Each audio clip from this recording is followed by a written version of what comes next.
इसमें insoluble alpha globin aggregate बन जाएंगे। ठीक है, अब ये एबनॉर्मल एरिथ्रोब्लास्ट बन गया। अब एबनॉर्मल एरिथ्रोब्लास्ट जो है ना, few abnormal red cells leave करेंगे। ये है इनका हाइपोक्रोमिक, ये रेड सेल है, ये अल्फा ग्लोबिन है, ये एग्रीगेट है, इनका नॉर्मल हीमोग्लोबिन ए भी है इसमें। ठीक है, नॉर्मल भी है, और वो अल्फा ग्लोबिन जो है ना उसने जाके एग्रीगेशन करवाई है, तो इसकी वजह से एक्स्ट्रा वास्कुलर हीमोलाइसिस होगी, डिस्ट्रक्शन होगी एग्रीगेट कंटेनिंग रेड सेल्स की स्प्लीन के अंदर, और अनीमिया डेवलप होगी। ठीक है, तो इस तरह से ये इसकी पैथोजेनेसिस है। इनफेक्टिव हेमेटोपोइसिस की वजह से हमने कहा आयरन ज़्यादा अब्जॉर्ब होगा। आयरन ज़्यादा अब्जॉर्ब होगा तो जो है ना वो आयरन अब्जॉर्ब जो है ना वो इंक्रीज आयरन अब्जॉर्ब क्यों हो रहा है, ड्यू टू इनएप्रोप्रिएटली लो हेप्सिडिन, जो कि नेगेटिव रेगुलेटर होता है हमारे आयरन अब्जॉर्प्शन का। ये हेप्सिडिन जो है ना ये प्रोटीन होता है जो कि इंटेस्टाइनल सेल पे होता है, और ये नेगेटिवली मतलब रेगुलेट करता है आयरन को। जब आयरन यानी कि हेप्सिडिन जब ज़्यादा होगा तो आयरन जो है वो कम अब्जॉर्ब होगा। लेकिन अब क्योंकि इस कंडीशन में हेप्सिडिन लेवल जो है कम हो गया है, तो अब आयरन ज़्यादा अब्जॉर्ब हो रहा है। ठीक है, समझ आ रही है, ये नेगेटिवली रेगुलेट करता है आयरन के अब्जॉर्प्शन को। डिटेल में आगे देखेंगे किस तरह करता है, लेकिन ये कॉन्सेप्ट समझ लें कि किस तरह ये नेगेटिव रेगुलेटर है। उसके बाद हमारे पास alpha thalassemia. Unlike the beta thalassaemia, जो अल्फा थैलेसीमिया है ये मेनली जो है कॉज होती है bye deletions involving one or more of the alpha globin genes. ठीक है, उसके मतलब डिलीशन हो जाती है एक या ज़्यादा अल्फा ग्लोबिन जीन्स की। सिविलिटी डिजीज़ की इसकी ना प्रोपोर्शनल होती है to the number of the alpha globin genes जो कि डिटेक्टेड होते हैं, जो कि डिलीटेड होते हैं। उस जितने डिलीट हुए हैं अल्फा ग्लोबिन जीन्स उस हिसाब से इसकी सिविलिटी होगी, जिस तरह मैंने आपको टेबल में समझाया। फॉर एग्जांपल, जैसे कि अगर एक सिंगल अल्फा ग्लोबिन जीन जो है उसका लॉस हुआ है तो वो प्रोड्यूस करेगा साइलेंट कैरियर स्टेट। जबकि अगर डिलीशन हो जाती है चारों अल्फा ग्लोबिन जीन्स की तो ये लीथल होता है इन विट्रो, क्योंकि जो रेड सेल्स होते हैं ना उनको वर्चुअली उनको कोई भी ऑक्सीजन डिलीवरिंग कैपेसिटी नहीं होती। With loss of 3 alpha globin genes there is a relative excess of the beta globin. तो जाहिर सी बात है, अब अल्फा कम है तो अब यहाँ पे फिर ऑपोजिट होगा, यहाँ पे बीटा भी बढ़ जाएगा, या फिर early in life gamma globin chains जो है वो बढ़ जाएंगी। अब एक्सेस बीटा ग्लोबिन का और गामा ग्लोबिन चेन्स का जो है ना ये relatively stable beta 4 and gamma 4 tetramers जो है वो बना देंगे। बीटा 4 एंड गामा 4 टेट्रामेर बन जाएंगे, जिसको हम कहते हैं haemoglobin H and haemoglobin BART respectively. Haemoglobin H और ये गामा वाला हीमोग्लोबिन बार्ट, ये जो है ये कॉज कराएंगे less membrane damage than the free alpha globin chains that are found in the beta thalassaemia. ठीक है, जैसे बीटा थैलेसीमिया में जो है बीटा कम था या डिफेक्टेड था, म्यूटेटेड था, तो उसकी वजह से अल्फ़ा ज़्यादा हो रहा था, तो जो फ्री अल्फ़ा था ना वो डैमेज करवा रहा था। लेकिन यहाँ पे जो है फ्री नहीं है अल्फ़ा, उसके साथ जो है ये अल्फ़ा जो है वो डिलीटेड है, जिसकी वजह से बीटा और गामा ज़्यादा बढ़ गए हैं, यानी टेट्रामेर बन गए हैं, हीमोग्लोबिन एच और हीमोग्लोबिन बार्ट बना है। तो ये जो है वो ये लेस मेम्ब्रेन डैमेज करवाएंगे। ठीक है, लेकिन वहाँ पे बीटा थैलेसीमिया में अल्फ़ा ग्लोबिन फ्री था तो वो ज़्यादा मेम्ब्रेन डैमेज करवा रहा था। एज ए रिजल्ट यहाँ पे जो है तो फिर इस हिसाब से इनफेक्टिव एरिथ्रोपोइसिस जो है ना वो कम होगी, इतनी ज़्यादा नहीं होगी in the alpha thalassaemia. Unfortunately दोनों जो हीमोग्लोबिन एच और हीमोग्लोबिन बार्ट है इनको ना एबनॉर्मली हाई एफिनिटी होती है फॉर द ऑक्सीजन, जो कि इनको रेंडर करता है ineffective at delivering oxygen to the tissues. ठीक है, यानी इनको इतनी अट्रैक्शन होती है ऑक्सीजन के साथ कि ये ऑक्सीजन को छोड़ते ही नहीं कि वो टिश्यू को डिलीवर हो, ये दोनों हीमोग्लोबिन। अब हम आ जाते हैं मॉर्फोलॉजी पे। तो रेंज ऑफ द मॉर्फोलॉजीज देखी गई है, डिपेंड करता है स्पेसिफिक अंडरलाइंग मॉलिक्यूलर लेजन पे। On one end of the spectrum is the beta thalassaemia minor and alpha thalassaemia trait, जिनमें एबनॉर्मलिटीज़ जो है वो कन्फाइंड होती है पेरिफेरल ब्लड में। सीमेल्स में जो रेड सेल्स हैं वो हमें माइक्रोसाइटिक नजर आएंगे, पेल यानी हाइपोक्रोमिक, लेकिन शेप उनकी रेगुलर होगी। Often seen are the target cells with an increase surface area to volume ratio, जो उनको अलाउ करेगा साइटोप्लाज्म को to collect in the central dark red puddle. ठीक हो गया, साइटोप्लाज्म सेंट्रल डार्क रेड पडल में कलेक्ट हो जाएगा, क्यों? क्योंकि टारगेट सेल बन जाते हैं, ये इनका surface area to volume ratio ज़्यादा होता है। On the other end of the spectrum beta thalassaemia जो मेजर है उसकी अगर बात करें तो उसमें पेरिफेरल ब्लड स्मेयर में माइक्रोसाइटोसिस हमें मिलेगी, हाइपोक्रोमिया, पोइकिलोसाइटोसिस, पोइकिलो यानी कि शेप की वेरिएशन, और एनिसोसाइटोसिस यानी कि साइज़ की सेल के साइज़ की वेरिएशन। न्यूक्लिएटेड रेड सेल्स यानी नॉर्मोब्लास्ट भी देखे गए हैं जो कि रिफ्लेक्ट करते हैं underlying erythropoietic drive. Beta thalassaemia intermedia and haemoglobin H disease जो है ना, ये जो है एसोसिएटेड होती है विद पेरिफेरल सीवियर। अब इसमें जो है फाइंडिंग्स जो है वो लाई करती है बिटवीन द टू एक्सट्रीम, उन दोनों के दरमियान की कोई कंडीशन होगी। ठीक हो गया। Anatomic changes beta thalassaemia major में उसी तरह होते हैं जिस तरह के हम देखते हैं बाकी हीमोलाइटिक एनीमियाज में, लेकिन प्रोफाउंड होते हैं इन डिग्री। इनफेक्टिव एरिथ्रोपोइसिस और हीमोलाइसिस जो है वो रिजल्ट करेगी स्ट्राइकिंग हाइपरप्लेजिया हो जाएगा एरिथ्रोइड प्रोजेनिटर्स का, जो कि शिफ्ट करेगा toward early forms. Expanded एरिथ्रोपोएटिक marrow जो है वो कम्प्लीटली फिल कर देगा इंट्रामेडुलरी स्पेस को ऑफ द स्केलेटन, इन्वेड करेगा बोनी कॉर्टेक्स को, इम्पेयर कर देगा बोन ग्रोथ को और प्रोड्यूस कर देगा स्केलेटल डिफॉर्मिटीज़। ये मोस्ट इंपॉर्टेंट है इसमें। एक्स्ट्रा मॉड्यूलर हीमेटोपोइसिस और जो हाइपरप्लेजिया हो रही है मोनोन्यूक्लियर फैगोसाइट्स की, तो उसके नतीजे में हमारी स्प्लेनोमेगैली भी होगी, हेपेटोमेगैली और lymphadenopathy. The ineffective erythropoietic precursors consume nutrients, ज़्यादा न्यूट्रिएंट्स कंज्यूम करेंगे और ना ग्रोथ रिटार्डेशन करवा देंगे, and a degree of cachexia reminiscent of that seen in the cancer patient. Unless steps are taken to prevent the iron overload during the span of years, severe hemosiderosis जो है ना वो भी develop कर जाएगी, क्योंकि अगर हमने आयरन ओवरलोड को प्रिवेंट ना किया तो। ठीक हो गया। हीमोग्लोबिन एच डिजीज़ और बीटा थैलेसीमिया जो इंटरमीडिया है ना, ये एसोसिएटेड होती हैं स्प्लीनोमेगैली के साथ, एरिथ्रोइड हाइपरप्लेजिया और ग्रोथ रिटार्डेशन के साथ, जो कि रिलेटेड है टू अनीमिया, लेकिन ये लेस सिवियर है than the beta thalassaemia major. ठीक है, हीमोग्लोबिन एच डिजीज़ में और इंटरमीडिया में भी ऐसा ही होगा ये सारी कंडीशन, लेकिन ये लेस सिवियर होंगी than as compare to the beta thalassaemia major. अब आ जाते हैं हम क्लिनिकल फीचर्स पे। देखिए बीटा थैलेसीमिया ट्रेट जो है और अल्फा थैलेसीमिया ट्रेट, ये जो है ये टिपिकली एसिम्प्टोमेटिक हमें पता है। There is usually only a mild microcytic और हाइपोक्रोमिक इनमें अनीमिया देखी जाएगी। जनरली ये पेशेंट जो इनकी नॉर्मल लाइफ एक्सपेक्टेंसी होती है। आयरन डिफिशिएंसी एनीमिया एसोसिएटेड होती है सिमिलर रेड सेल अपीयरेंस के साथ, क्योंकि हमें पता है और must be excluded by the appropriate lab test, वो हमने एक्सक्लूड करनी है क्योंकि उसमें भी तो माइक्रोसाइटिक हाइपोक्रोमिक होती है ना, तो इसलिए थैलेसीमिया इसमें भी यही है, बीटा थैलेसीमिया ट्रेट में और अल्फा थैलेसीमिया ट्रेट में। अब आते हैं बीटा थैलेसीमिया मेजर पे, तो उसमें वो मैनिफेस्ट करेगा postnatally as haemoglobin F synthesis diminishes. जैसे हीमोग्लोबिन एफ की सिंथेसिस कम हुई तो इसमें जो है क्लिनिकल सिम्टम्स मेजर वाली में आना शुरू हो जाएंगे।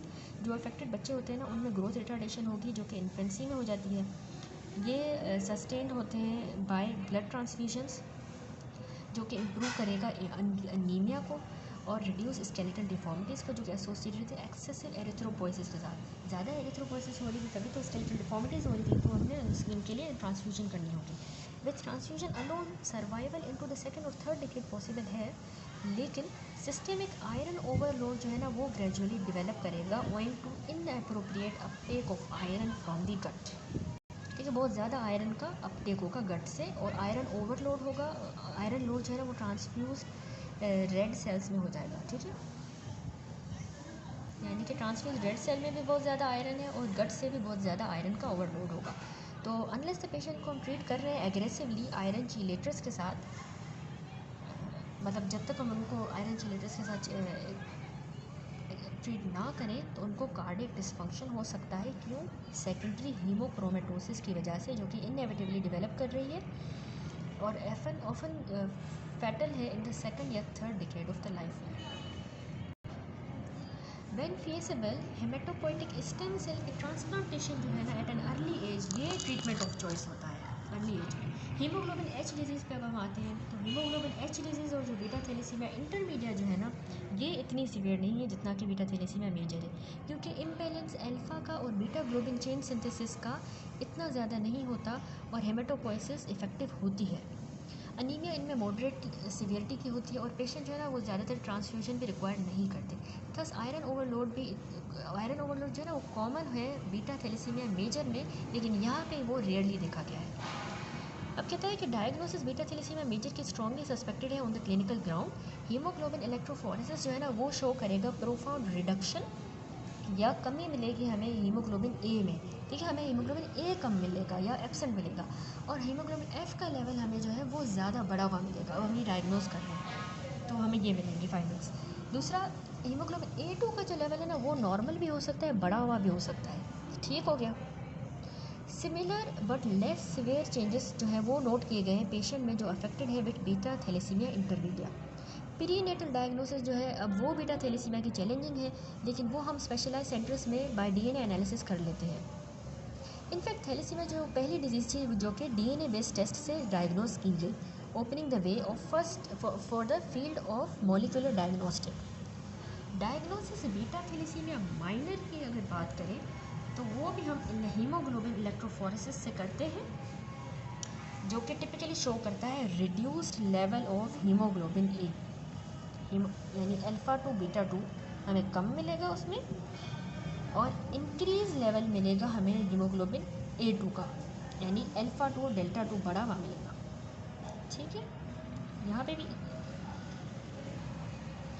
भी ऐसा ही था, यानी मेजर में भी ऐसा ही था कि हीमोग्लोबिन ए जो है वो कम था या एब्सेंट था, तो यहाँ पे भी हीमोग्लोबिन ए जो है वो हमें कम मिलेगा बीटा थैलेसीमिया माइनर में, और यहाँ पे हीमोग्लोबिन A2 जो है उसका लेवल नॉर्मल या बढ़ा हुआ होगा। यहाँ पे भी इसी तरह इसकी डायग्नोसिस। हीमोग्लोबिन H डिजीज़ जो है ना वो हम डायग्नोस करते हैं by detection of the beta 4 tetramers को हम डिटेक्ट करते हैं बाय इलेक्ट्रोफोरेसिस। ठीक है, H में हमें बीटा 4 टेट्रामेर मिलते हैं। इसके बाद अब हम आ जाते हैं हमारी नेक्स्ट हीमोलाइटिक एनीमिया पे, जो कि ग्लूकोज 6 फॉस्फेट डीहाइड्रोजिनेज डेफिशिएंसी।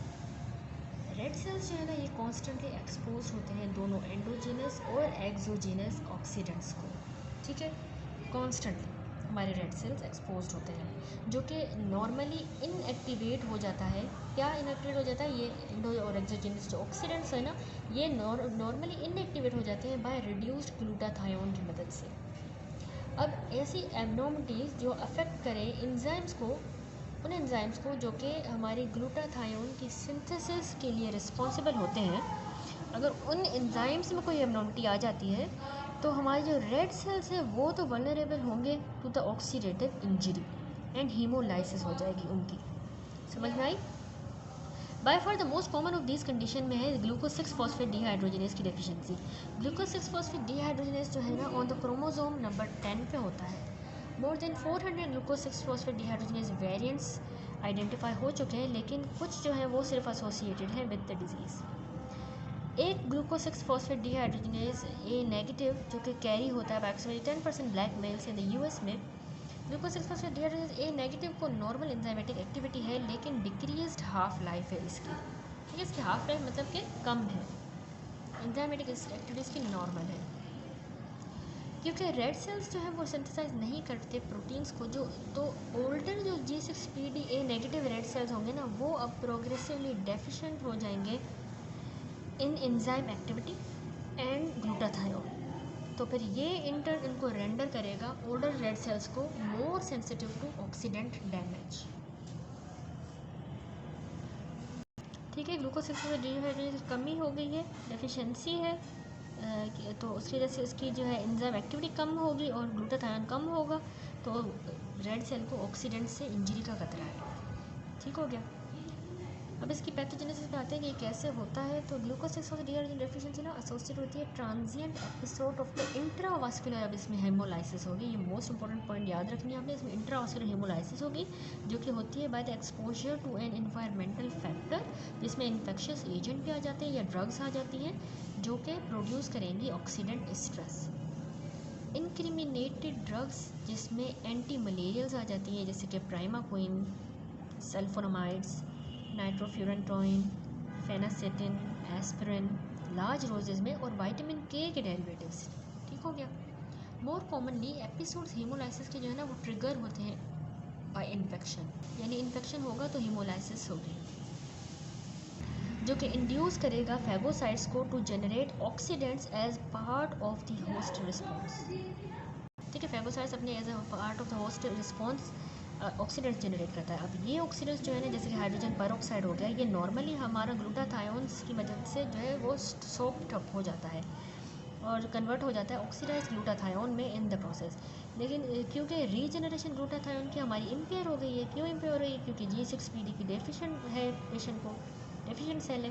तो अब ये जो ऑक्सीडेंट है ना ये फ्री होंगे to attack other red cell component, जिसमें हमारी ग्लोबिन की चेन्स भी आ जाती है, उनको जाके अटैक कर देगा ये ऑक्सीडेंट। अब जो ऑक्सीडाइज्ड हीमोग्लोबिन है वो डीनेचर कर देगी और परसिपिटेट कर देगी। ऑक्सीडाइज हीमोग्लोबिन जो है डीनेचर हो जाएगी, परसिपिटेट कर जाएगी और इंट्रासेलुलर इंक्लूजन्स बना देगी, जिसको हम कहते हैं हेन्स बॉडीज़। ठीक है, ये इंक्लूजन्स हेन्स बॉडीज़ बना देंगी, जो कि डैमेज करेगी रेड सेल के मेम्ब्रेन को सो सिवियरली कि इंट्रावास्कुलर हीमोलाइसिस हो जाएगी। अब आपको इसकी पैथोजन से समझ आ गई होगी, बहुत ईजी है। बाकी जो सेल्स होते हैं ना विद द लेसर डैमेज, बाकी जो सेल्स हैं विद द लेसर डैमेज वो लूज़ कर देंगे अपनी डिफॉर्मेबिलिटी को और सफ़र करेंगे फर्दर इंजरी जब वो स्प्लेनिक फैगोसाइट्स उसको मतलब जब वो पास करेंगे साइनोसॉइड से, तो वहाँ से उनको क्योंकि इनकी डिफॉर्मेबिलिटी ख़त्म हो गई तो वहाँ से ये डिस्ट्रॉय हो जाएंगे। When the splenic phagocytes attempt to pluck out the Heinz bodies creating bite cells. ठीक है, मतलब बाकी जो सेल्स हैं जिनको लेसर डैमेज हुआ है वो अपनी डिफॉर्मेबिलिटी को लूज़ कर रहे हैं और वो फर्दर इंजरी सफ़र कर रहे हैं जब स्प्लिनिक जो फैगोसाइट्स हैं ना वो अटेम्प्ट करेंगे टू प्लक, यानी कि वो उनको काटेंगे, प्लक आउट कर देंगे हैंड्स बॉडीज़ को, खाने की कोशिश करेंगे तो एक बाइट सेल्स बन जाएंगे। ये पिक्चर देखें, इसमें बाइट सेल है जिसे स्पीडी डीआरएनए डेफिशिएंसी में after the oxidant drug exposure peripheral bloods में दिखाई गई है। इनसेट देखें तो रेड सेल्स है विथ परसिपिटेट्स ऑफ